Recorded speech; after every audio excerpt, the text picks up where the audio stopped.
wabarakatuh. Pada pertemuan kali ini kita akan bahas lanjutan dari video sebelumnya. Di part 1 itu kita sudah bahas sampai soal nomor 7 ya, di submateri aljabar dan fungsi di kemampuan kuantitatif. Nah, sekarang kita bahas soal lanjutannya, itu soal nomor 8. Mari kita lihat soalnya. Ya. Jadi soal nomor 8 itu pada persamaan berikut ini X, Y, Z adalah bilangan bulat positif. Jadi X, Y, Z itu adalah bilangan bulat positif ya. Kemudian kita punya persamaan X per 3 ditambah Y per 12 sama dengan Z. Yang ditanyakan berikut ini semua nilai yang mungkin dari Y kecuali ya.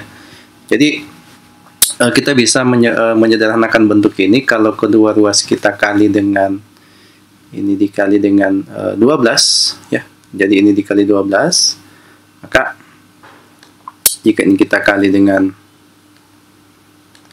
12, maka kita akan peroleh kalau 12 berarti kita akan dapatkan 4x ditambah dengan yaitu sama dengan 12 z. Nah, ini kalau kita selesaikan bahwa yaitu sama dengan 4 dikali dengan 3z dikurangi dengan X. Nah, dari sini kita bisa lihat bahwa karena kita cari dan nilai Y ya, yang kita lihat bahwa nilai Y itu harus kelipatan 4 atau harus dibagi 4. Nah, dari option yang tersedia yang bukan kelipatan 4 itu adalah B, berarti yang betul adalah B. Nah, sekarang kita lanjut ke soal berikutnya. Pada persamaan di bawah ini, M dan N adalah bilangan bulat sedemikian sehingga M lebih dari N ya.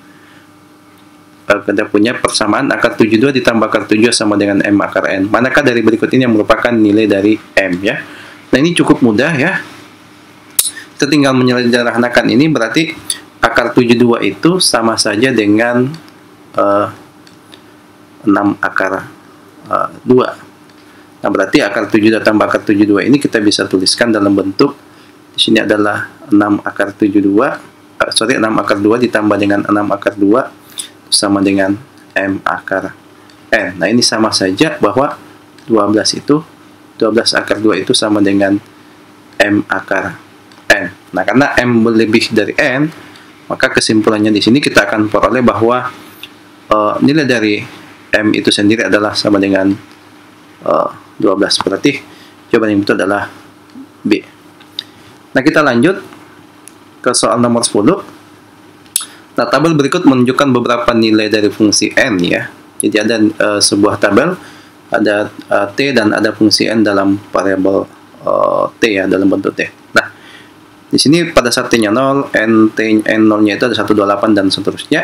Nah, di sini kita punya fungsinya NT itu sama dengan K dikali 2 pangkat min AT dengan K dan A itu konstanta real positif. Yang ditanya adalah nilai dari A. Nah, berarti yang di sini kita bisa lakukan adalah pertama-tama kita cari nilai K-nya, konstantanya, kemudian kita cari nilai A-nya. Nah, berarti dari sini tabel ini kita peroleh bahwa pada saat T-nya 0 ya, ini pada saat T-nya 0 kita peroleh bahwa N0-nya itu adalah 128. Nah, ini kalau kita substitusikan masuk ke fungsi ini ya, berarti kita peroleh bahwa N0 itu kan 128 itu akan sama dengan K dikali dengan 2 pangkat 0. Berarti dengan sendirinya bahwa K ini kita peroleh 128. Nah, untuk mencari nilai A-nya, kita bisa menggunakan pada saat T1, NT-nya itu 16 dan seterusnya. Berarti kita punya fungsinya bahwa NT itu sama dengan K-nya tadi adalah 128 dikali dengan 2 pangkat min AT. Nah, ini pada saat T-nya 1, ini pada saat T-nya 1 kan nilai NT-nya 16. Berarti T-nya 1, kita peroleh bahwa N1 itu sama dengan 16. Sisa substitusi. Berarti di sini 16 itu sama dengan K-nya tadi 128 dikali dengan 2 pangkat min A. Nah, 128 dengan 16 itu kan ini kita bisa sederhanakan ya. Ini dengan ini berarti di sini 8 ya. Berarti dari sini kita peroleh bahwa 1/8 itu sama dengan 2 pangkat min A. 2 pangkat min A itu adalah 1/2 pangkat A ya.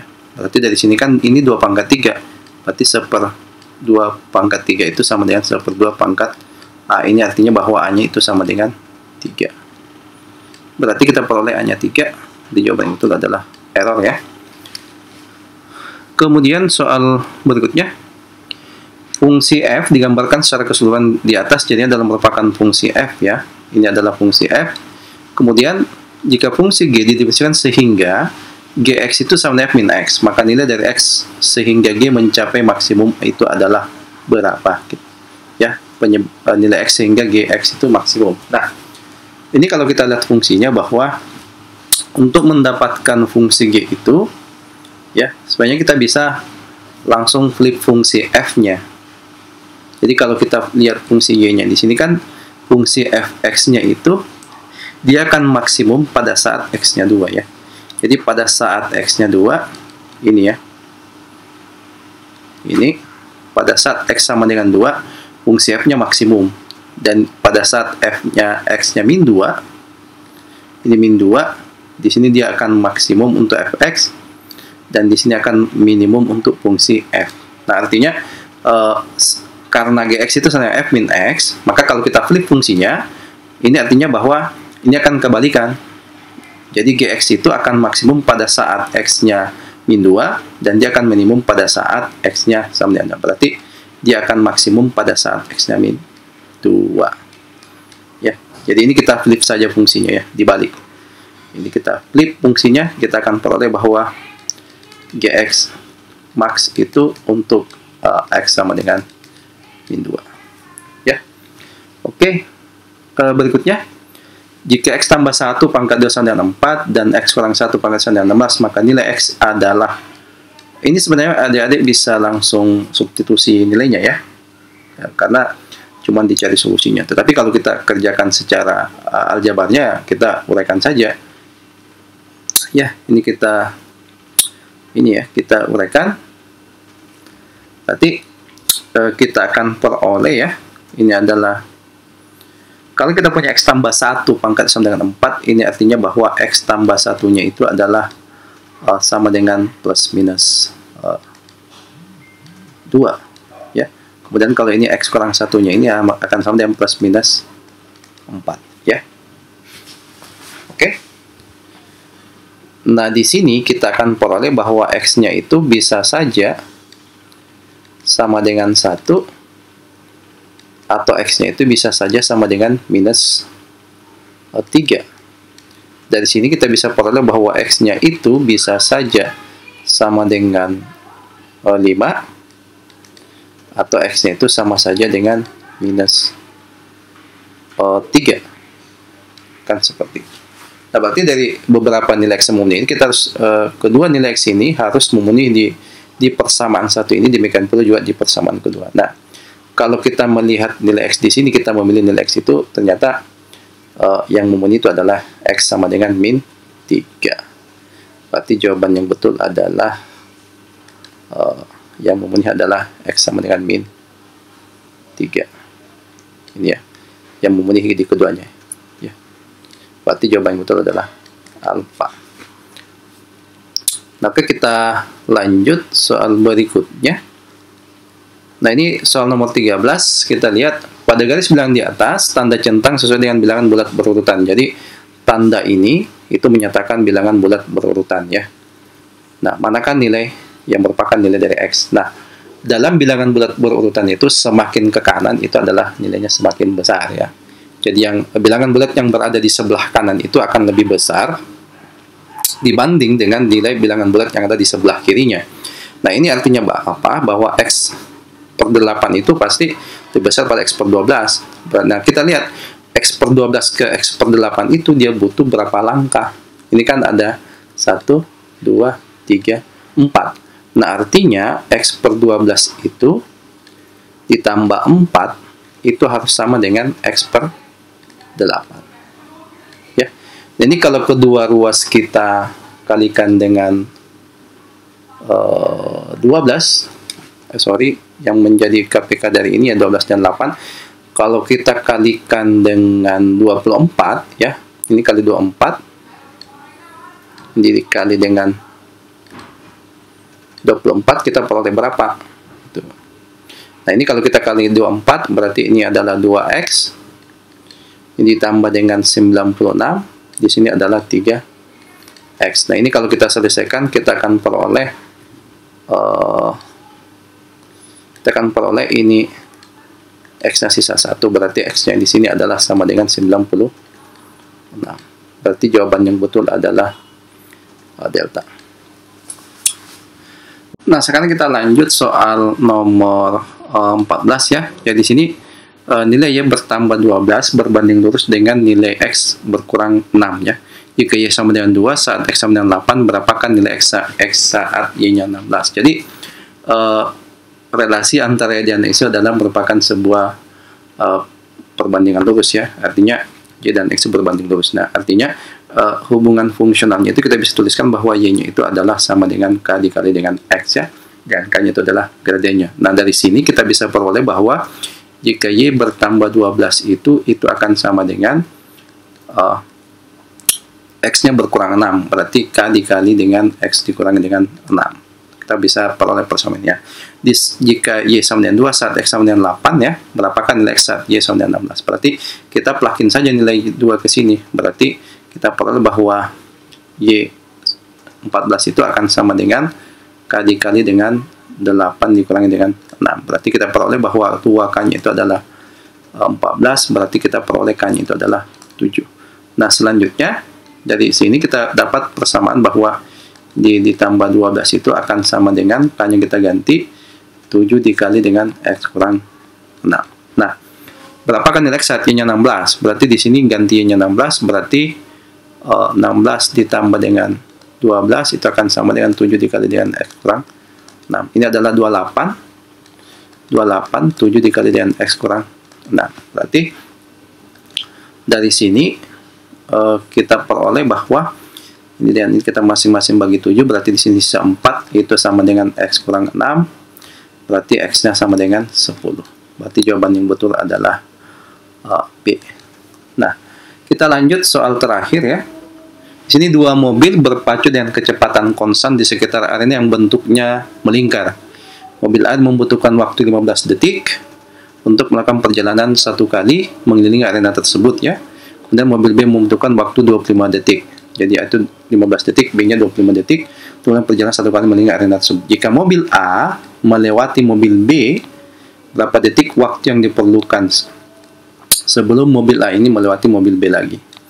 Nah, jadi kita bisa gambarkan situasinya ya. Jadi ini bentuk arenanya adalah berupa sebuah lingkaran. Anggaplah seperti ini ya. Nah, anggaplah lingkaran ini panjangnya adalah, atau jaraknya itu, atau kelilingnya itu adalah sama dengan jarak ya. Berarti ini anggap sebagai S ya. Nah, ingat hubungan antara kecepatan dan waktu ya, bahwa S itu kita bisa tulis dalam bentuk V kali T ya. Kecepatan dikali dengan waktu. Ya. Nah, dari soal ini ya, kita peroleh bahwa A itu kan untuk mengelilingi satu kali ini dia butuh waktu 15 detik. Berarti dengan kata lain bahwa VA-nya itu dengan kata lain bahwa VA-nya itu kan sama dengan S-nya. S itu satu lingkaran per waktunya. Waktunya ada berapa? 15 detik ya. Berarti kecepatannya adalah S per 15 meter per sekon. Nah, kemudian untuk mobil B itu adalah untuk S per 25 meter per sekon. Jadi situasinya ini bahwa mobil A ini ya bisa menempuh S itu atau satu kali putaran itu selama 15 detik, sedangkan si B itu bisa menempuh satu kali lingkaran ini, satu kali putaran itu selama 25 detik. Nah, artinya pasti si A ini berada di depannya si mobil B karena dia lebih cepat ya. Nah, berarti untuk melewati si mobil B itu ya, berarti si mobil A ini butuh menempuh satu arena lagi, satu putaran lagi. Nah, artinya bahwa jaraknya kita bisa tulis bahwa jaraknya itu kan, jarak A itu kan sama saja dengan VA dikali dengan T ya. VA-nya kan ini ya, berarti S per 15 dikali dengan T. Si B itu adalah S per 25 dikali dengan T. Nah, ingat, supaya A ini bisa melewati si B lagi, maka si A ini butuh satu lingkaran penuh lagi, atau ini satu kali putaran lagi. Berarti S15 per T itu kita bisa tulis itu akan sama dengan S ditambah dengan S per 25 T. Nah, ini kalau kita selesaikan, kita bisa eliminasi, kita bisa sederhanakan ya. Ini kan masing-masing mengandung S. Nah, habis ya. Kemudian kita kali 75, berarti ini kali 75, berarti kita akan peroleh di sini adalah 5T, di sini adalah 75 ditambah dengan 3T, berarti kita peroleh 2T-nya itu sama dengan 75, berarti T-nya itu adalah 37,5 detik. Berarti jawaban yang betul adalah si A. Nah, oke, demikian part 2 untuk submateri aljabar dan fungsi. Terima kasih.